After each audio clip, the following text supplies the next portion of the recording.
People keep wondering.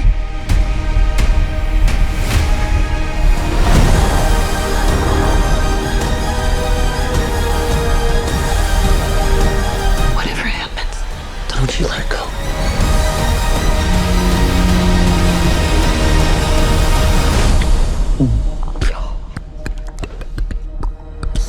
스필버그 감독이 무려 20년 만에 자기가 제일 좋아하고 제일 잘하는 외계인 SF 영화를 들고 돌아왔습니다.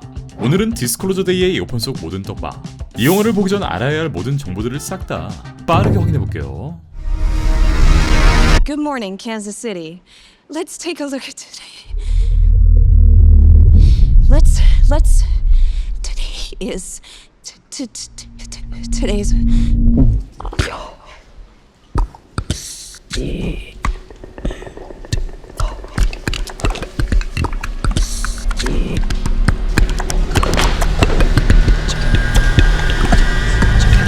생방송 중 말문이 막혀버리는 주인공 마가렛. 금방이라도 기절할 것만 같던 그녀는 마치 콜라를 잔뜩 마신 것처럼 속트름 아니 기이한 언어를 내뱉기 시작하고 이 광경은 미국 전역으로 퍼지게 됩니다. What did you steal? Secrets. The data they paid me to protect. Do you understand what she's saying? I hear it's gibberish. I can't understand it. And I can't. 그리고 이 말을 이해할 수 있었던 한 남자, 국가기관의 비밀을 훔쳤다 고백하는 다니엘. 그는 미국의 천재 화이트 해커였고 정부가 숨겨왔던 우주의 비밀, 즉 외계인의 존재를 폭로하기 위해 여기 보이는 한 여자를 설득하기 시작합니다. Are they people?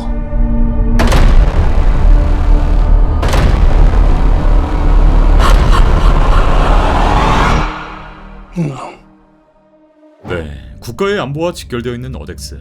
거대한 상황실엔 수많은 사람들의 프로필, CCTV 화면, 각종 데이터들이 어지럽게 나열되어 있고 화면 상단엔 국가별로 각 구역이 분류되어 있는데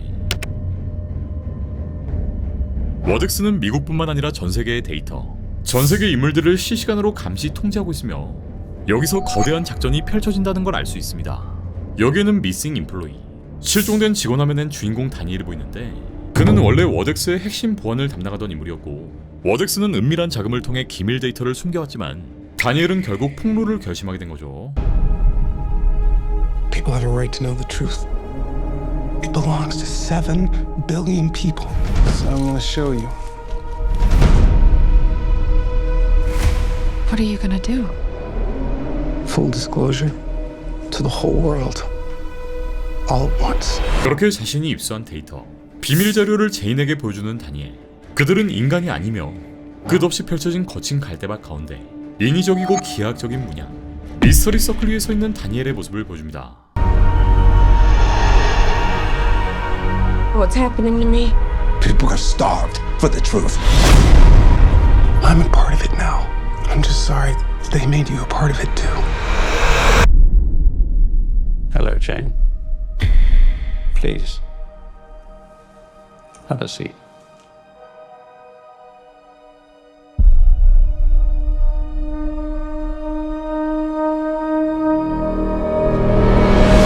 그리고 비밀을 은폐하려는 워덱스의 수장 노아가 제인을 찾아오는데 이는 원격으로 환영을 보는 듯한 모습으로 시퍼렇게 바뀌어버린 노아의 눈동자. 이들은 사람의 정신통제까지 가능한 것으로 보입니다. 네, 노아의 몸은 워덱스 본부에 두고 이 정신만 보내는 기술 텔레프레전스의 형태를 보여주는데 이후 다니엘과 마가렛 또한 이 기술을 사용하는 것으로 보입니다. 79-year terror campaign of lies has to end. 자, 다음 장면엔 콜먼 도밍고의 휴고라는 인물이 등장하는데 바로 앞에 보이는 인물은 노아로 보이고 휴고는 모두가 진실을 원하며 무려 79년 동안 이어진 거짓 공포를 이제 끝내겠다 얘기합니다. 네, 휴고 또한 과거 워덱스의 직원이었지만 다니엘처럼 양심의 가책을 느끼고 폭로에 일조하는 인물로 보이는데 이후 아주 짧게 나오는 이 장면, 바로 뉴멕시코주 로스웰에서 촬영 중인 극비리의 기밀 영상. 1947년에 일어났던 그 사건이 등장합니다.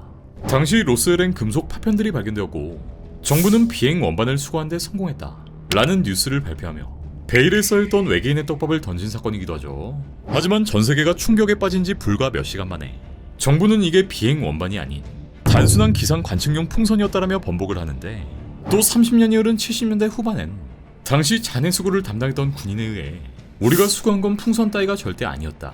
그 사진은 조작된 가짜다 라며 음모론을 제기하게 됩니다.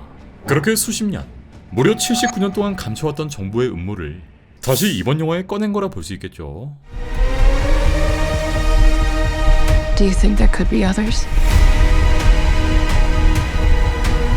Why would he make such a vast universe? Yet save it only for us? 이후 장면에선 빨간새부터 엘크까지 정말 다양한 동물들이 등장하는데 개인적인 생각에 이들은 인간과 외계 존재 사이의 다리, 즉 외계인들이 직접 모습을 드러내지 않고 자연 속 존재들을 통해 인간 곁에 줄곧 있어왔다는 설정, 관찰자들을 암시하는 게 아닐까 싶고요. 또 이렇게 신비한 배경에 등장하는 어린 아이 둘, 마가렛과 다니엘의 어린 시절 시퀀스도 보이죠. 이 부분은 이렇지 않을까 싶어요. 이 둘은 이미 어린 시절 외계인과 컨택 혹은 납치당했고 어린 시절부터 운명이 얽혀있던 사이였던 거. 그렇게 어른이 되어버린 둘은 본능처럼 내재돼 있던 신호가 결국 깨어나며 외계 생명체의 언어를 뱉는 상황을 보여주는 게 아닐까. 그렇게 새로운 능력을 얻게 된 주인공 마가렛, 두 능력자인 다니엘과 마가렛은 결국 조우하고 서로의 의식과 생각을 공유하기 시작하는데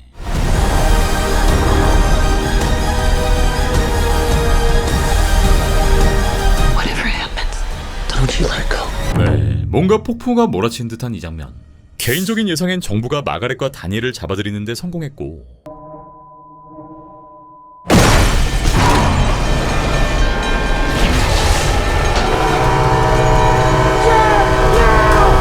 스튜디오로 보이는 장소에서 실험을 진행하지만 주인공 둘만이 사용할 수 있는 특수 능력을 통해 자동차를 투명화시켜 이곳을 빠져나간 게 아닐까 예상됩니다. 하지만 워덱스는 이들을 끝까지 추격하고 이젠 목숨까지 위협해버리는 상황.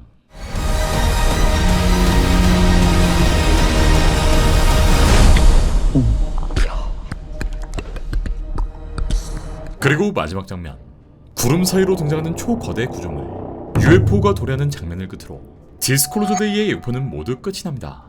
디스클로저 데이, 일명 폭로의 날.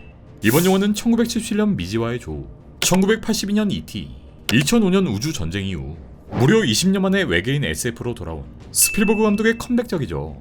텐트폴 작품으로만 따져도 레디 플레이어 원 이후 처음인데 네, 본인이 제일 잘하는 거 들고 돌아온 거죠. 각본가도 그냥 아무나 데려온 게 아닌 쥬라기 공원, 스파이더맨, 우주전쟁, 미션 임퍼서블 등등. 특히 스필버그와 만났다 싶으면 보증수표를 써버리는 데이비드 코에비 각본을 맡습니다. 실제 이번 영화의 시나리오 무려 42번을 갈아엎었다고 하죠. 단순히 원안을 다듬는 수준이 아니라 이 이야기의 뼈대 자체를 수십 번 다시 짰다는 거. 코에비는 실제 인터뷰를 통해 이 영화는 70년대 음모론 스릴러에 더 가깝다. 이 음모론이란 게 양파 같아서 한 겹씩 까보면 더 깊은 게 나온다. 영화 보기 전부터 벌써 재밌죠. 또 에밀리 블런트는 인터뷰를 통해 미지와의 조우가 던졌던 질문들에 대한 답이 바로 이 영화 안에 들어있다. 미지와의 조우에서 외계인이 우호적으로 신호를 보내고 인류의 대표가 외계인과 함께 떠나는 이야기였다면 디스클로저돼 있는 그 반대의 이야기일 수 있겠죠. 그러니까 외계인이 우리에게 신호를 보내는 게 아닌 이미 우리 곁에 와 있었다는 거. 또 인류의 대표가 그들을 떠난 게 아닌 그들이 우리 안에 들어와 살고 있었다는 거. 1977년에 스필버그가 그들이 언제 올까를 물었다면 2026년에 스필버그는 그들이 이미 와 있었다면 이라는 주제를 던지는 게 아닐까. 이번 작품엔 요즘 가장 핫하게 떠오르는 라이징 스타 조시 오코너가 스필버그의 픽을 받았고 조스를 30번도 넘게 본 스필버그의 덕후 에밀리 블런트가 캐스팅 라인업에 또 영화의 중심을 단숨에 잡아버린 콜린 퍼스까지 이 스필버그 감독이 정말 오랜만에 복귀하는 만큼 캐스팅 라인업도 굉장한 무게감을 보여주죠. 촬영과 음악 감독 라인업도 미쳐버렸죠. 벌써 스필버그 감독과 30번째 협업, 존 윌리엄스가 다시 한번 출석 도장을, 또 쉰들러 리스트 때부터 쭉 함께 해온 야누스 카민스키 감독 또한 합류합니다. 뭐 어벤져스로 따지면 이 오리지널 멤버들 다 모였다 보시면 되고요. 외계인의 존재와 우주선의 포착, 스필버그 감독이 평생 본인에게 던져온 질문, 지구엔 정말 우리만 존재할까? 라는 질문에 대한 답을 내리겠다는 영화. 누군가는 진실을 숨기고 누군가는 폭로하려 하고 누군가는 본인도 모르는 사이에 그 진실의 일부가 되어있는 이 모든 질문들에 대한 답은 오는 6월 10일 극장에서 만나보실 수 있습니다.